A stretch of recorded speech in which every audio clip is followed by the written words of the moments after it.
야고보서 5장 7절부터 11절까지 말씀 제가 봉독하겠습니다. 그러므로 형제들아, 주께서 강림하시기까지 길이 참으라. 보라, 농부가 땅에서 나는 귀한 열매를 바라고 길이 참아 이른 비와 늦은 비를 기다리나니 너희도 길이 참고 마음을 굳건하게 하라. 주의 강림이 가까우니라. 형제들아, 서로 원망하지 말라. 그리하여야 심판을 면하리라. 보라, 심판주가 문 밖에 서 계시니라. 형제들아, 주의 이름으로 말한 선지자들을 고난과 오래 참음의 본으로 삼으라.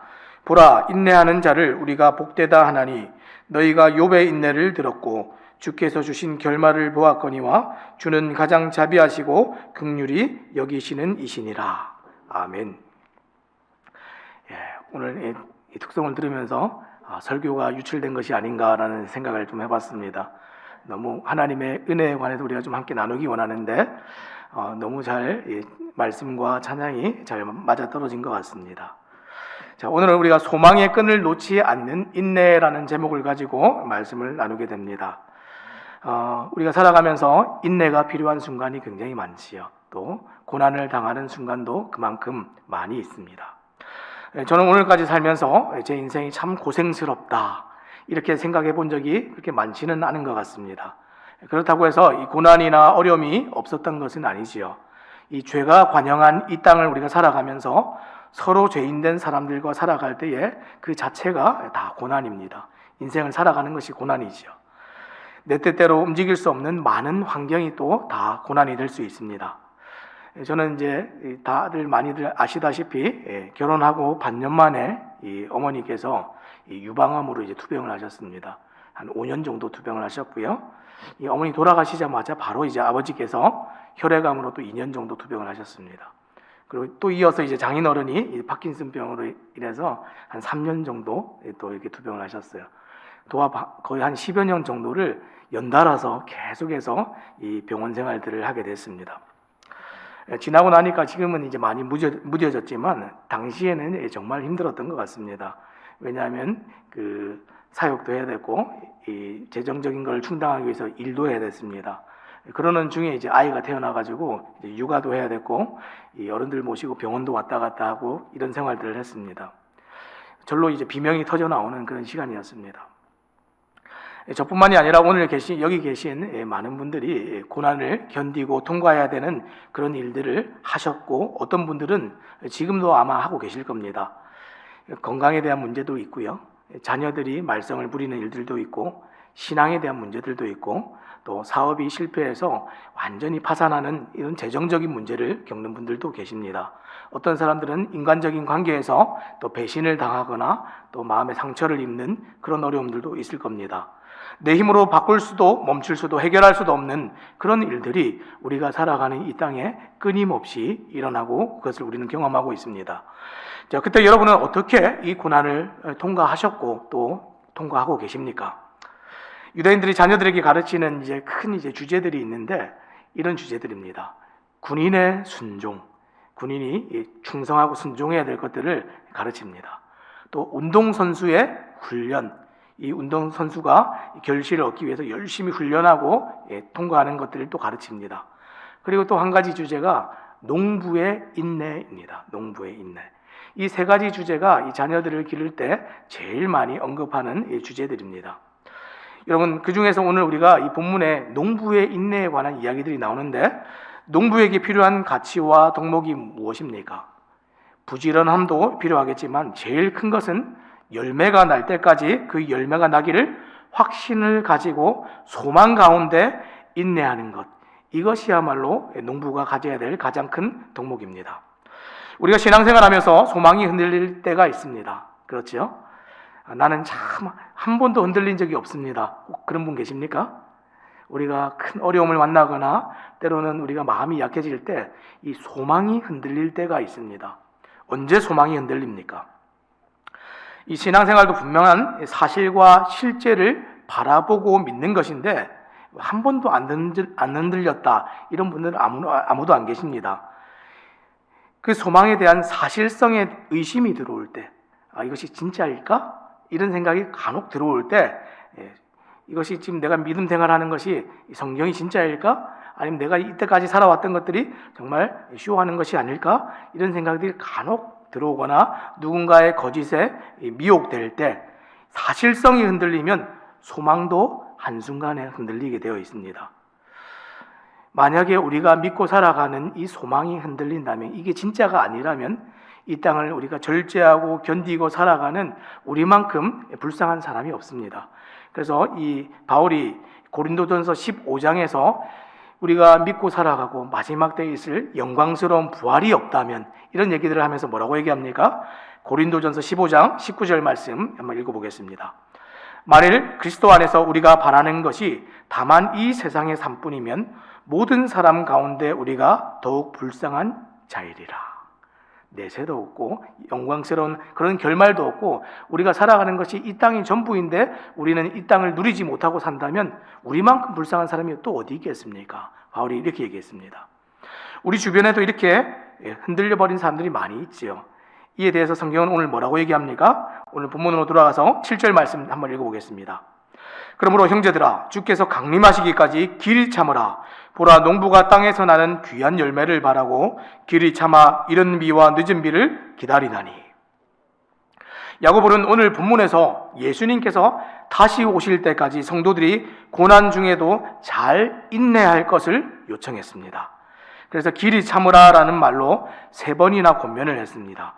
여기서 이제 길이 참으다라는 이제 말이 나오는데, 이것이 이제 마크로디메오라는 단어입니다. 이것이 굉장히 이제 독특한 단어인데, 지금 길다라는 이 단어와 분노라는 이 단어가 이제 합쳐진 합성어입니다. 무슨 얘기입니까? 오랫동안 이 분노를 가지고 있어라. 쉽게 얘기하면 이 분노를 내가 가지고 있고 바깥으로 표출하지 않는 것, 이게 지금 길이 참는 것, 인내입니다. 그래서 그리스도인들이 어떤 고난의 상황에서도 자신을 포기하거나 성급한 보복을 하지 않고 이 고통을 참는 것, 이런 의미를 이 단어가 가지고 있습니다. 또 이 단어는 상처가 낫기를 기다리는 것, 이런 뜻도 동시적으로 쓰입니다. 그래서 완전한 회복을 기다리는 의미로도 이 단어가 쓰이고 있습니다. 자, 그리고 이 단어가 가지는 독특한 뉘앙스가 하나가 있는데, 한마디로 표현하면 짜릿한 인내, 이렇게 얘기할 수 있습니다. 즐거움을 기다리면서 참는 것, 이런 얘기죠. 다시 말해서 확실한 소망을 가지고 기다리는 즐거운 기다림이다, 이렇게 말할 수 있습니다. 우리가 왜 고난을 견디는 인내를 즐거운 기다림으로 표현을 했을까요? 왜냐하면 그 끝에 고난을 다 덮을 만한 영광이 있기 때문에 그렇습니다. 그래서 로마서 8장 18절은 이렇게 말합니다. 생각하건대 현재의 고난은 장차 우리에게 나타날 영광과 비교할 수 없도다. 이것이 길이 참으라라는 단어가 내포한 짜릿한 인내입니다. 내 인생을 걸만한 확실한 열매가 있다는 것을 알고 기다리는 것입니다. 그래서 오늘 야고보는 이 짜릿한 인내를 설명하기 위해서 농부의 인내를 예로 들었습니다. 뭐라고 얘기합니까? 형제들아, 길이 참으라 라고 말하면서 농부는 길이 참는다 라고 말했습니다. 농부가 씨를 심고 왜 길이 참습니까? 파종한 이 씨가 생명이 있다면 반드시 열매를 맺게 되어 있기 때문입니다. 이 수확의 기쁨 때문에 농사의 이 전 과정이 고생스럽지만 즐겁게 견딜 수 있습니다. 그리고 이 과정에는 반드시 지금 전제가 있는데, 그것이 바로 이른 비와 늦은 비입니다. 자, 이 이른 비는 이 이스라엘 지역에서 10월에서 11월에 내리는 이 파종 후에 씨를 뿌리고 나서 이 씨가 잘 자라게 할 수 있도록 내리는 비를 말하고 있고요. 늦은 비는 이 4월과 5월에 내리는 이 추수 직전에 이 추수할 곡식이 또 잘 자라게 만들어주는 그런 비를 늦은 비, 이렇게 얘기합니다. 자, 이 비는 하나님께서 주시는 은혜이기 때문에 농부가 어떻게 조절할 수 있는 것이 아닙니다. 그저 하나님께서 때를 따라서 내려주실 것을 믿음으로 바라고 살아가는 것, 이게 지금 농부의 삶이죠. 믿음으로 파종하고, 믿음으로 농사짓고, 믿음으로 수확을 기다리면서 인내하는 것입니다. 그래서 야고보는 농부가 생명과도 같은 이 이른 비와 늦은 비를 적당한 때에 주실 것을 믿고 파종도 하고 농사도 짓고 기다렸던 것처럼 우리도 이 고난의 때를, 인내를 할 때에 그렇게 해야 된다, 우리에게 이렇게 설명하고 있습니다. 고난 가운데 살아가는 성도들도 지금 이와 같다라는 거지요. 믿음이 있어야 한다. 이렇게 말합니다. 그래서 바울은 이 빌립보서에서 하나님의 은혜로 고난을 견디며 영광을 기다리는 삶에 관하여 이렇게 얘기하고 있습니다. 빌립보서 4장 13절입니다. 내게 능력 주시는 자 안에서 내가 모든 것을 할 수 있느니라. 결국 파종한 씨가 결실하고 농부가 소망으로 기다릴 수 있는 이유가 무엇입니까? 하나님께서 반드시 약속하신 대로 행하시고 은혜를 부어주실 것이라는 믿음 때문입니다. 믿음. 결국 이 믿음이 우리에게 소망을 불러옵니다. 아직 경험하지 않은 이 미래의 영광이지만 믿음이 있으면 오늘 그 영광을 현실로 보고 살게 되어 있습니다. 반대로 믿음이 없어서 살아가면 어떻게 됩니까? 소망이 무너지고 또 삶의 모든 기반이 다 무너지게 되어 있습니다. 그리고 오늘 하루를 견딜 수가 없게 됩니다. 그래서 8절은 길이 참고라는 말을 다시 반복하며 마음을 굳건하게 하라 이렇게 말합니다. 자, 8절 말씀을 읽겠습니다. 너희도 길이 참고 마음을 굳건하게 하라. 주의 강림이 가까우니라. 여기서 마음을 굳건하게 하라라는 표현은 지금 문맥상으로는 그렇게 좋은 번역은 아닙니다. 마치 마음을 강하게 먹으라 이렇게 들리기 때문에 그렇죠. 지금 마음을 강하게 먹으라 이런 뜻이 아닙니다. 문맥상 좀 더 정확한 의미는 이 마음을 선택하고 결정하는 의미를 지금 내포하고 있습니다. 마음을 단호하게 하라. 마음을 확실하게 하라. 곧 단호하고 확실하게 마음을 정하라는 뜻입니다. 언제 이런 표현들을 씁니까? 마음이 나뉘고 갈릴 때 이런 표현을 씁니다. 두 마음이 될 때 이런 표현을 씁니다. 하나님의 약속과 말씀만 알던 아담과 하와에게 사탄이 속닥일 때 두 마음이 되었습니다. 하나님을 사랑하고 섬긴다는 이스라엘의 역사에 우상이 왜 이렇게 많습니까?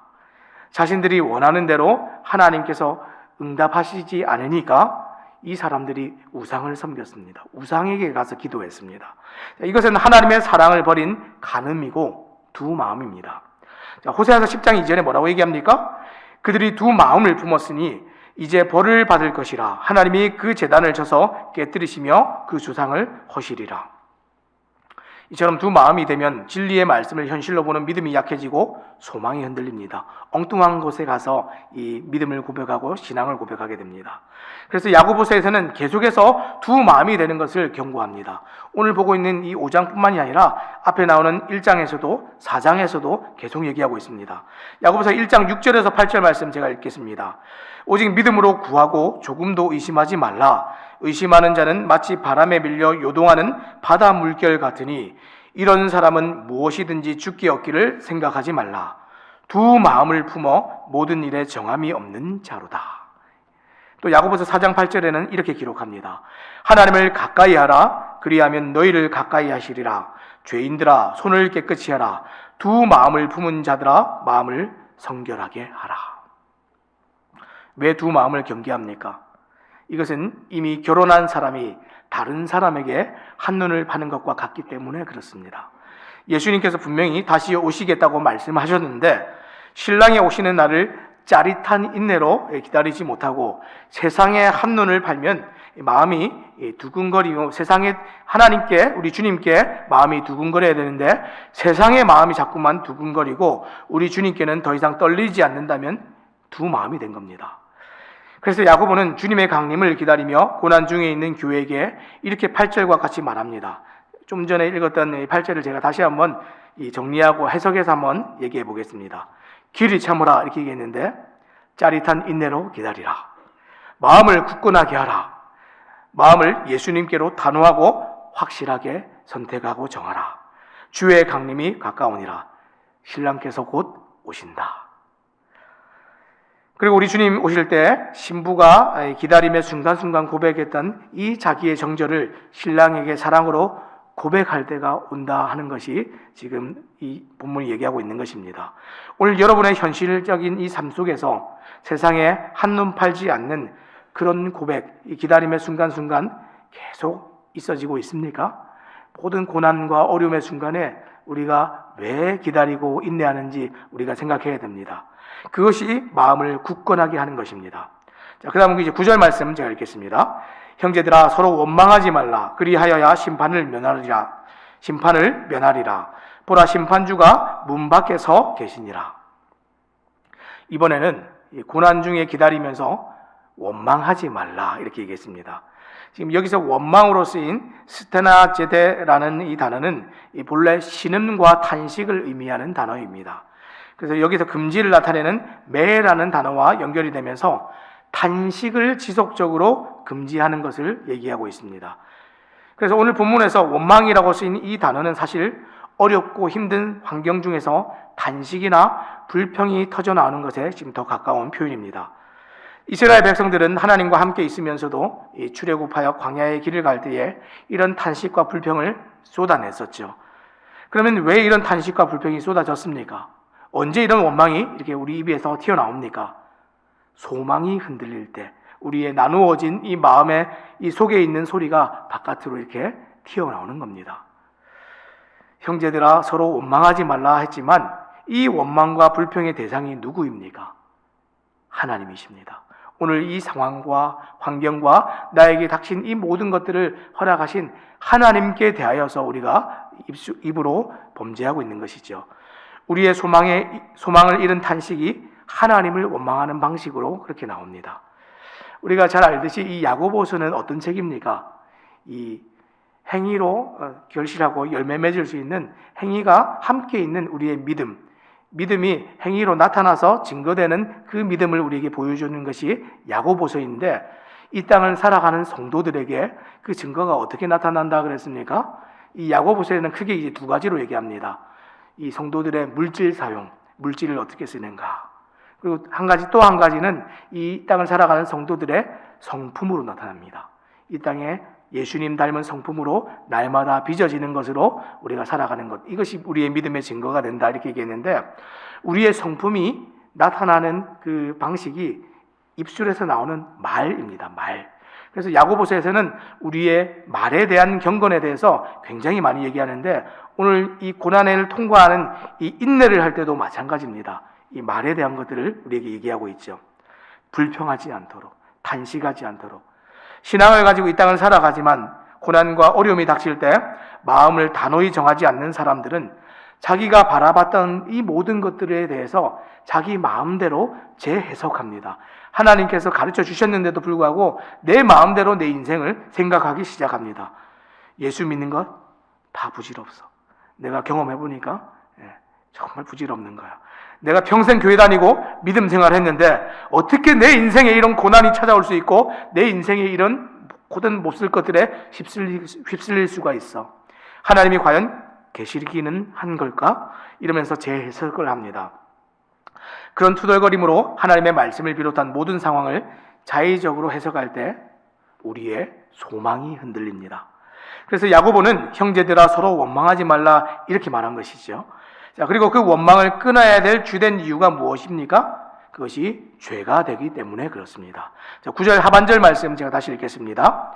그리하여야 심판을 면하리라. 보라, 심판주가 문 밖에 서 계시니라. 지금 야고보는 예수님을 법정 문을 막 열고 들어서서 재판을 시작하려는 이 재판관의 모습으로 그리고 있습니다. 왜냐하면 박해나 믿음의 도전이 오는 이 많은 고난의 때에 성도들이 원망하고 불평하게 되는 이 연약함을 야고보가 잘 알았기 때문에 그렇지요. 그래서 야고보는 이 말씀을 통해서 성도들에게 주어질 그들의 충만한 보상과 영광을 잃지 않도록 그런 죄에 맞서 싸우기를 권면하고 있습니다.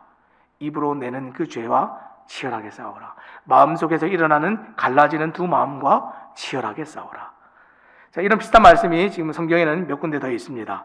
우리의 영광을 잃어버리지 않도록. 자, 요한 2서 1장 8절 말씀해 보니까 이렇게 기록합니다. 너희는 스스로 삼가 우리가 일한 것을 잃지 말고 오직 온전한 상을 받으라. 상을 잃지 말라 이렇게 얘기하죠. 또 빌립보서 2장 13절에서 16절 말씀에도 이렇게 기록합니다. 너희 안에서 행하시는 이는 하나님이시니 자기의 기쁘신 뜻을 위하여 너희에게 소원을 두고 행하게 하시나니 모든 일을 원망과 시비가 없이 하라. 이는 너희가 흠이 없고 순전하여 어그러지고 거스르는 세대 가운데서 하나님의 흠 없는 자녀로 세상에서 그들 가운데 빛들로 나타내며 생명의 말씀을 밝혀 나의 다름질이 헛되지 아니하고 수고도 헛되지 아니하므로 그리스도의 날에 내가 자랑할 것이 있게 하려 함이라. 아멘. 내가 달려갈 길을 다 달려가고 그리스도의 날에 마지막 때에 자랑할 것이 있게 하려고, 그렇게 하기 위해서 우리의 삶에 견디고 인내하고 우리를 입에 재갈 물리는 일들을 하도록 성경이 그렇게 얘기하고 있습니다. 이런 인내의 삶을 살았던 사람이 성경에 많이 있지요. 그런데 그 사람들 중에서 야고보는 오늘 한 인물을 소개하고 있습니다. 그 인물이 누구입니까? 욥입니다. 욥. 자, 10절에서 11절 말씀 제가 다시 돌아가서 읽겠습니다. 형제들아, 주의 이름으로 말한 선지자들을 고난과 오래 참음의 본으로 삼으라.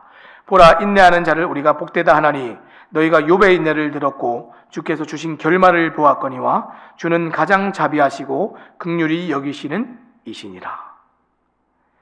누구의 인내를 예를 들었다고요? 욥의 인내입니다. 그런데 욥이 과연 인내로 모범이 될 만한 인물이 될 수 있습니까? 그가 많은 고난을 당한 인물인 것은 맞지만 모범적으로 대표적으로 신앙의 인내를 잘 보여주는 대표적인 인물이다라고 말하려고 한다면 우리가 욥기서를 한번 쭉 읽어보면 쉽게 동의하기는 어렵습니다. 조금 생각을 해보면, 왜냐하면 이 욥기 곳곳마다 지금 불평을 터뜨리고 원망을 터뜨리고 하나님 앞에 심지어 막 대들고 싸우는 별의별 이야기들이 다 등장하기 때문에 그렇죠. 그 중에서 이제 시간 관계상 다 볼 수는 없지만 몇 군데만 찾아보겠습니다. 자, 욥기 7장 11절 말씀입니다. 그런즉 내가 내 입을 금하지 아니하고 내 영혼의 아픔 때문에 말하며 내 마음의 괴로움 때문에 불평하리이다. 이 말을 시작으로 뒤에는 계속해서 불평하는 많은 이야기들이 있습니다. 또 욥기 10장 18절에서 19절 말씀 또 이렇게 기록합니다.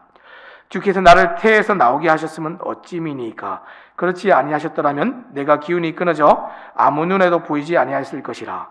있어도 없던 것 같이 되어서 태에서 바로 무덤으로 옮겨졌으리이다. 차라리 태어나기를 하지 마시지요. 그랬으면 제가 그냥 바로 이런 고통과 고난 견디지 않고 죽었을 텐데요. 심지어 이런 얘기까지 했습니다. 이처럼 욥기의 많은 지면에서 이런 하나님에 대한 원망과 투덜거림이 가득 차 있는데 그는 인내를 잘한 사람이다. 이렇게 쉽게 얘기하기가 쉽지 않지요. 그런데 오늘 야고보서 5장 11절은 욥의 인내를 너희가 들었고 이렇게 말했습니다. 분명히 욥의 인내를 보고 배우라고 얘기하고 있습니다. 자, 그러면 욥의 인내 안에 무엇이 있습니까? 야고보서 5장 11절 안에 지금 중요한 문장이 숨어 있는데 다시 돌아가서 11절 말씀을 함께 보겠습니다. 보라, 인내하는 자를 우리가 복되다 하나니 너희가 욥의 인내를 들었고 주께서 주신 결말을 보았거니와 주는 가장 자비하시고 긍휼히 여기시는 이시니라. 여러분, 지금 욥의 결말입니까? 주님께서 주신 결말입니까? 그렇죠. 욥의 결말이 아닙니다. 하나님께서 주시는 결말입니다. 오늘 성경은 욥의 인내라는 내용을 다루시는 하나님의 결말을 지금 주목하여 보라, 이것을 말하고 싶은 것이죠. 욥이 비록 중간중간 원망하고 불평하고 괴로움을 토로했을지라도 그 욥의 복된 결말은 누가 만들어 가시는 결말입니까? 하나님께서 만들어 주시는 결말이라는 것.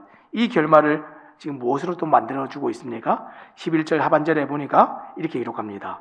주께서 주신 결말을 보았거니와 주는 가장 자비하시고 긍휼히 여기시는 이시니라. 아멘. 욥의 인내가 우리에게 무엇을 말해주고 있습니까? 욥이 지금 인내한 것 같지만 사실 하나님의 인내였습니다. 순간순간 괴로움을 토로하고 이 징징거리는 욥을 참고 견디고 인내해 주셨다는 이야기입니다. 하나님께서 욥을 감당하고 욥을 끝까지 잘 이렇게 인도해 주시는데 무엇으로 참아 주셨습니까? 사랑하시는 그 자비와 긍휼로 참아 주셨습니다. 하나님께서 오늘 이 고난을 통과하고 인내하는 우리에게도 동일하게 일하신다 하는 것, 야고보서가 성도들에게 그렇게 가르치고 있습니다. 우리를 사랑하시기 때문에 자비와 긍휼로 우리를 끝까지 참아주시고 바르게 인도하실 것이다. 영광스러운 가운데 우리를 들이실 것이다. 사랑하는 여러분, 우리가 우리의 인내로 그 소망의 자리까지 갈 수 있겠습니까? 결코 그럴 수가 없습니다. 하나님께서 우리를 데리고 가셔야 됩니다. 우리 주님께서 도우셔야 할 수 있습니다. 그래서 고난 가운데 우리의 인내마저도 누구에게 맡겨야 됩니까? 우리를 책임지시는 주님께 맡겨야 됩니다. 자, 그러면 욥이 본받을 만큼 잘한 게 무엇입니까? 왜 본받으라고 이렇게 얘기합니까?